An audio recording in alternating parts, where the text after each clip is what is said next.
첫 번째 문제부터 같이 살펴볼게요.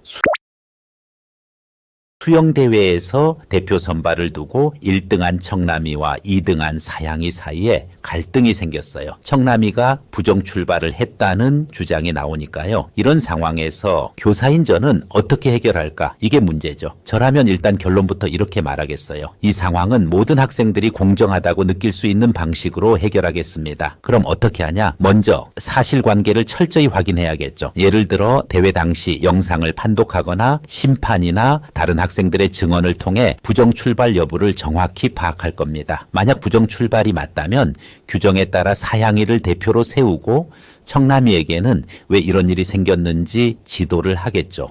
반대로 부정 출발이 아닌 것으로 밝혀지면 청남이를 계속 대표로 두되 사양이가 납득할 수 있도록 규정과 판단 근거를 충분히 설명하겠어요. 이 과정에서 중요한 건 학생들 모두가 이 결정이 공정하다고 느껴야 한다는 거예요. 이게 단순히 대표를 누가 하느냐의 문제가 아니고 학생들에게 규칙과 공정성을 배우는 기회거든요.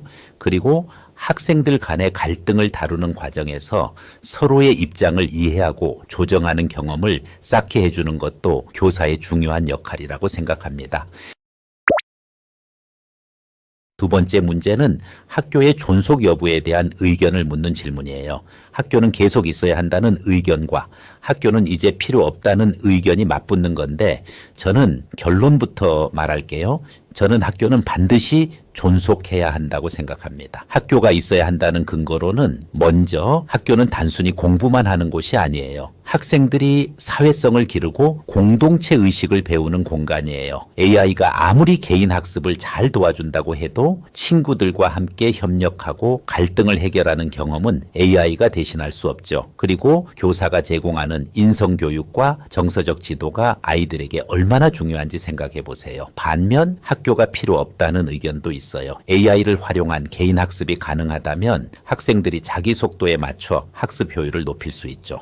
또 학교 운영에 드는 비용을 줄이고 그 자원을 다른 교육 프로젝트에 투자할 수도 있을 거예요. 하지만 저는 이 두 가지를 다 생각해도 학교는 여전히 꼭 필요하다고 봅니다. 아이들이 성장하면서 타인과 관계를 맺고 협동하고 공감하는 법을 배워야 하는데 이걸 AI와 개인 학습으로는 대신할 수 없다고 믿거든요. 교사는 단순히 지식을 전달하는 사람이 아니라 아이들에게 배움의 태도와 삶의 가치를 가르치는 역할을 합니다. 그래서 저는 학교의 존속은 꼭 필요하다는 결론을 내리게 되네요. 세 번째 문제는 조금 기술적인 질문이에요. LMS라는 학습 플랫폼에 게임 요소를 추가하는 게 긍정적인 효과가 있을지 또 문제점은 무엇인지 묻고 있어요. 여기서도 결론부터 말씀드릴게요. 저는 LMS에 게임적 요소를 도입하면 학습 동기를 끌어올리는 데 큰 도움이 될 거라고 생각하지만 문제점도 분명히 있고 그에 대한 해결책이 필요하다고 봅니다. 우선 긍정적인 효과를 보면요. 게임 요소는 학생들의 학습 흥미를 끌어올리고 참여도를 높이는 데 효과적이에요. 예를 들어 퀴즈나 미션을 통해 학습 내용을 재미있게 익힐 수 있겠죠. 또 게임에서 점수나 보상을 받으면은 아이들이 성취감을 느끼면서 학습 지속성이 강화될 수도 있습니다. 하지만 문제도 있어요. 학생들이 학습 내용보다 점수나 보상에만 집착할 가능성이 있고 게임 요소가 과도해지면은 학생들 간의 경쟁이 심화될 수 있어요. 협력보다는 경쟁만 부추길 수도 있죠. 이런 문제를 해결하려면은 게임 요소를 학습의 도구로만 사용하고 학습 목표와 연계성을 강화해야 한다고 봐요. 예를 들어 점수보다는 협력 과제를 강조하거나 학습 진도와 복습을 돕는 방식으로 LMS를 설계하면 부작용을 줄일 수 있습니다. 또 학생들이 게임 속 경쟁에만 몰두하지 않도록 교사가 균형 잡힌 가이드를 제공하는 것도 중요하죠. 결론적으로 LMS에 게임 요소를 넣는 건 학습 효과를 높일 수 있는 좋은 방법이지만 설계와 운영이 균형 있게 이루어져야 한다는 점을 강조하고 싶습니다.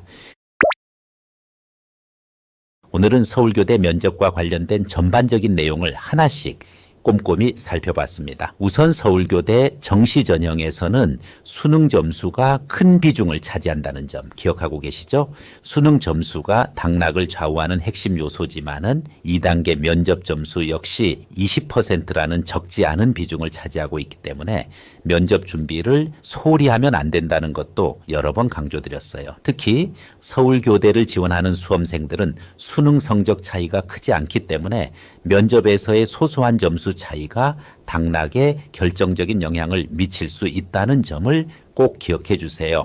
서울교대 면접에서는 크게 교직 인성, 교직 적성, 교직 교양이라는 세 가지 영역에서 여러분의 예비교사로서의 자질을 평가한다고 말씀드렸죠. 교직 인성은 학생들과의 공감과 배려, 그리고 책임감 있는 태도를 보이는 게 중요합니다. 단순히 잘하겠습니다 라는 식의 답변보다는 자신이 실제로 경험했던 사례를 바탕으로 구체적으로 이야기하는 게 좋은 방법이에요. 교직 적성은 교사로서의 성장 가능성과 문제 해결 능력을 평가합니다. 특히 학생들과의 의사소통 능력과 창의적인 해결 방법을 보여줄 수 있다면 면접관들에게 좋은 인상을 남길 수 있겠죠. 마지막으로 교직 교양은 교사가 교육과 사회를 어떻게 바라보고 있는지를 묻습니다. 요즘 이슈가 되는 교육 문제나 사회 현안에 대한 자신의 생각을 논리적으로 풀어낼 수 있도록 충분히 준비해 두시는 게 중요하겠죠. 그리고 서울교대 면접의 기출 문제도 다뤄봤어요. 예를 들어 학생 간의 갈등 상황에서 교사로서 어떻게 중재할지를 묻는 문제는 여러분의 판단력과 공정성을 평가하려는 의도가 있고요. 또 인공지능과 학교의 역할에 대한 문제는 미래 교육을 바라보는 여러분의 시각과 사고력을 묻는 거라고 말씀드렸죠. 마지막으로 LMS와 게이미피케이션 문제는 실질적인 교육 현장에서 활용할 수 있는 아이디어를 평가하는 문제였어요. 이런 기출 문제를 보면서 면접의 흐름과 예상 질문들을 파악하고 여러분만의 논리를 잘 정리해 두신다면 면접장에서 당황하지 않고 답변하실 수 있을 겁니다. 결국 면접이라는 자리는 단순히 지식을 묻는 자리가 아니라 여러분이 교사로서 어떤 사람인지 학생들을 위해 어떤 가치를 가지고 있는지를 보여주는 기회라는 걸 꼭 기억하세요. 단순히 정답을 말하려고 하기보다는 여러분만의 생각과 열정을 진솔하게 드러내는 게 가장 중요한 포인트입니다.